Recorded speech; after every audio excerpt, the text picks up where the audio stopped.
자, 여러분 안녕하세요. 이번 시간부터는 우리가 주제 8, 인수분해에 대해서 같이 공부를 해보도록 하겠습니다. 자, 먼저 인수분해를 하기 앞서서 우리가 한번 생각해 볼 것들을 한번 다뤄보죠. 자, 여러분들 중학교 1학년 때 소인수분해를 공부했죠.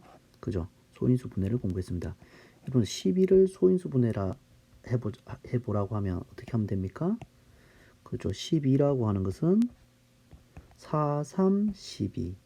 그 다음에 4는 2의 제곱이니까 2의 제곱 곱하기 3. 이런 식으로 소인수분해가 되는 것을 알고 있죠.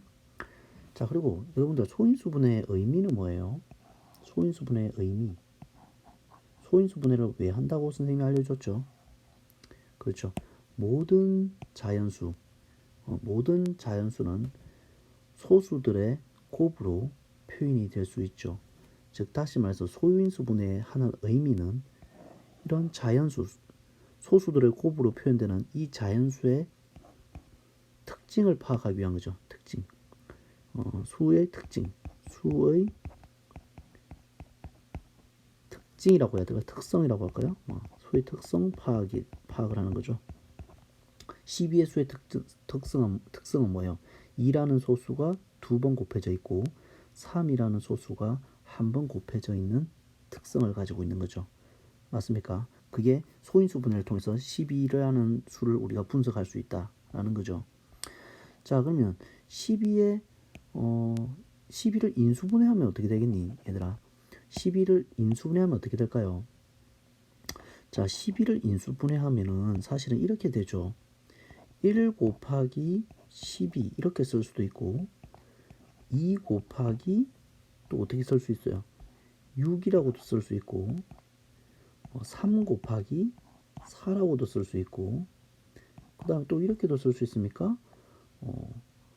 3 곱하기 뭐 이렇게도 쓸 수 있고 3 곱하기 위에 있는 것처럼 2의 제곱 뭐 이런 식으로도 쓸 수 있고 그죠? 우리가 쓸 수 있는 방법이 굉장히 다양하죠. 그렇습니까? 3 곱하기 뭐 이렇게 쓸 수 있고 뭐 이런 식으로 3 곱하기 4 똑같은 말인가요? 뭐 이런 식으로 다양하게 쓸 수 있죠. 우리가 쓸 수 있는 방법이 되게 많아요. 굳이 이 6이나 4와 12처럼 굳이 여기가 소수일 필요가 없는 거죠. 그죠? 그 다음 뭐 3 곱하기 2 곱하기 2 이렇게 분리할 수도 있고 그죠? 얼마든지 우리가 나눌 수 있죠. 그럼 다시 말하면 소인수분해와 인수분해의 차이. 인수분해는 뭐예요? 하나의 수가 그냥 두 수들의 곱으로 표현되어 있으면 각각을 인수라고 말하는 거죠. 여기서 이 각각이 다 뭐예요? 그냥 이 각각이 인수인 거죠. 인수. 그래서 12의 인수라고 하는 12의 인수라고 말하면 뭐가 있겠어요? 1도 있고 약수들이 다 인수죠. 2, 3, 4, 6, 12 이런 것이 다 12의 인수가 되겠죠. 12의 인수. 이런 1, 2, 3, 4, 6, 12 이런 것들의 곱으로 12가 표현될 수 된다면 걔네들은 다 인수분해를 한 거예요. 꼭 소수일 필요가 없는 거죠. 인수분해에서 각각 인수들이 어떤 상황일 때 인수들이 소수일 때가 우린 소인수분해라고 하는 거죠. 맞습니까? 자, 그럼 우리가 수에 대한 생각을 다 얘기를 했고 우리가 식으로 이제 가보도록 할게요. 지금까지는 뭘 대해서 한 거예요? 여러분들이 수에 대해서 우리가 인수분해에 대한 골격을 좀 찾아봤던 거고 우리는 그 다항식으로 다시 돌아가죠. 식이라고 쓸게요. 다항식이라고 쓸까요? 다항식에서 우리가 다시 한번 생각을 해보자. 우리 앞서서 곱셈 공식을 공부했습니까? 자, 이거 바로 말할 수 있겠니? 그쵸? x제곱 플러스 3x 플러스 2 이렇게 바로 말할 수가 있죠. 자, 우리가 이렇게 이 방향으로 그동안 곱셈 공식을 했었죠. 이 방향으로 곱셈 공식에 대해서 공부를 했다. 이제 반대로 우리가 생각을 해볼게요. 그러면 x제곱 플러스 3x 플러스 2라는 이 다항식, 그죠? 2차 방정식, 2차식이죠. 이 2차식의 인수는 무엇이라고 생각합니까? 자, 위의 식을 한번 살펴보면서 보도록 하죠. 자, 인수는 무엇이라고 생각합니까? 즉 다시 말하면 이 다항식이 어떤 식들의 곱으로 표현되어 있는지를 생각하면 되는데, 여기 보면 이게 두 1차식의 곱이 보입니까?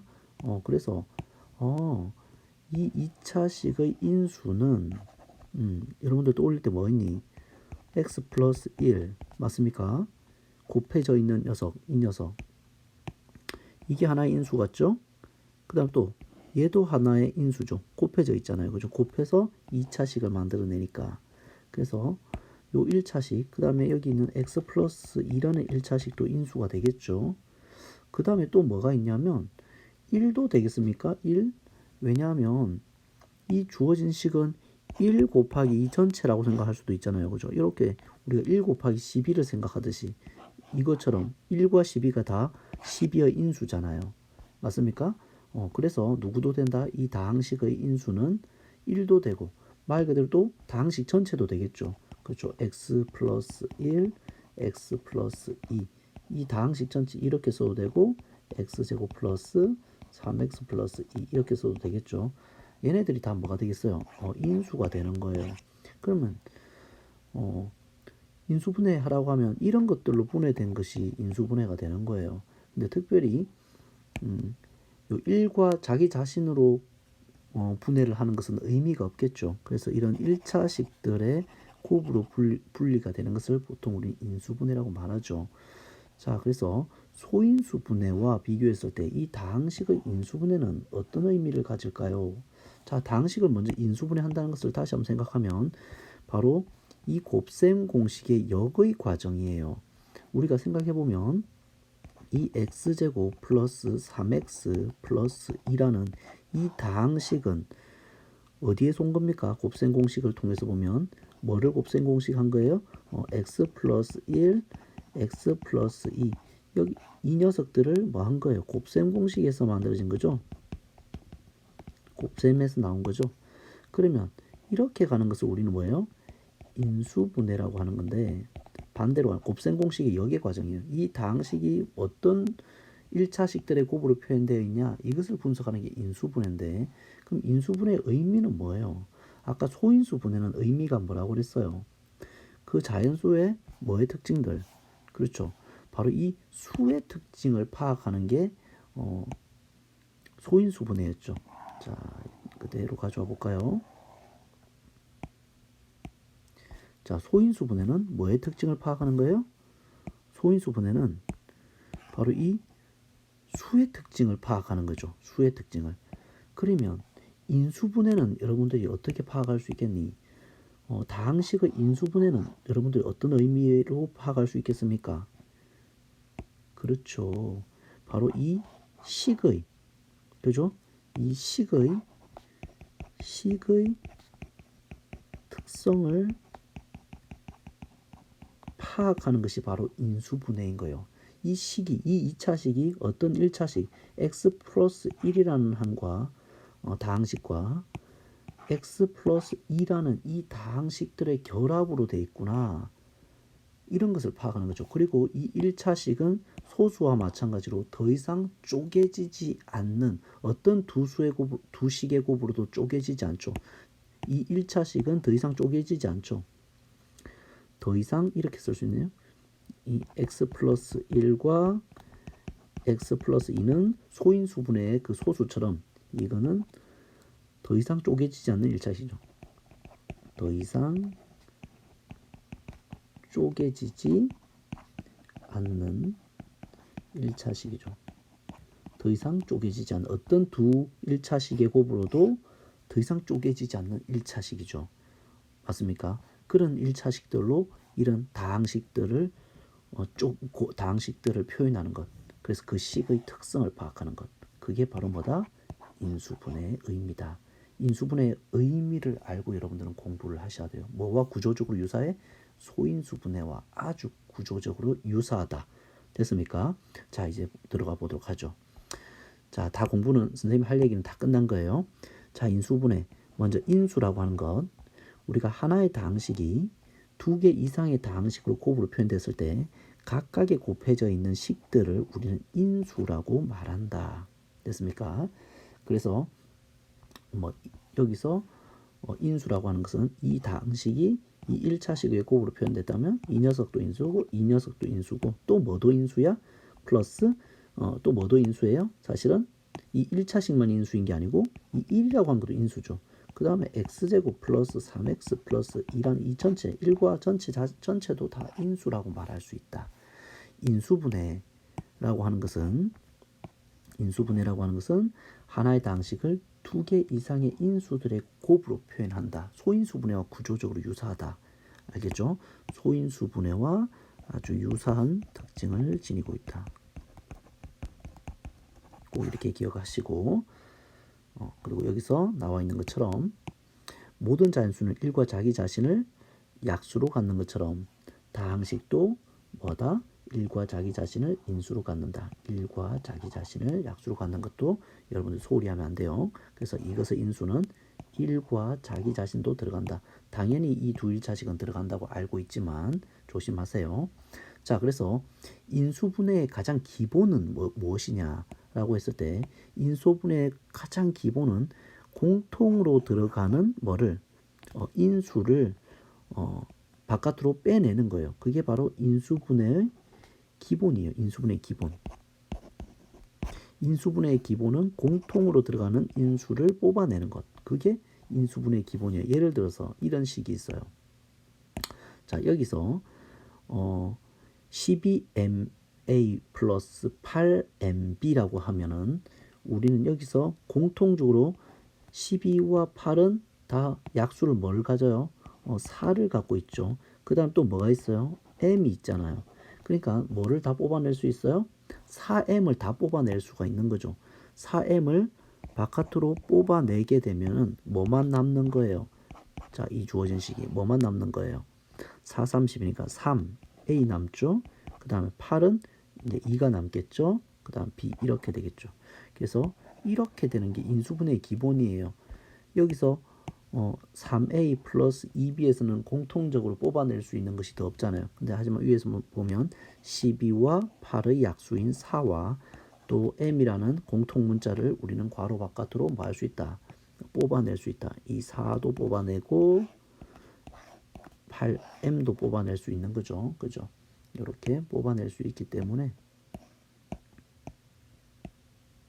이렇게 뽑아내시면 되겠어요. 이게 인수분해의 기본이다. 그래서 여기서도 마찬가지로 이 문제를 하나 풀어보면 3x 제곱 플러스 마이너스 15x라는 것을 인수분해하고 하면 공통적인 요소 숫자에서는 뭐가 있어요? 3이 빠져나올 수가 있겠죠. 그 다음 문자에서는 x 2개, x 1개니까 x 1개는 빠져나갈 수 있죠. 그리고 남아있는 거 정리해주면 첫 번째 항에서는 이 첫 번째 항에서는 뭐만 남아요? x 하나 남고 이 두 번째 항에서는 마이너스 3, 5, 15니까 5 이렇게 남아서 이렇게 인수분해가 되는 거죠.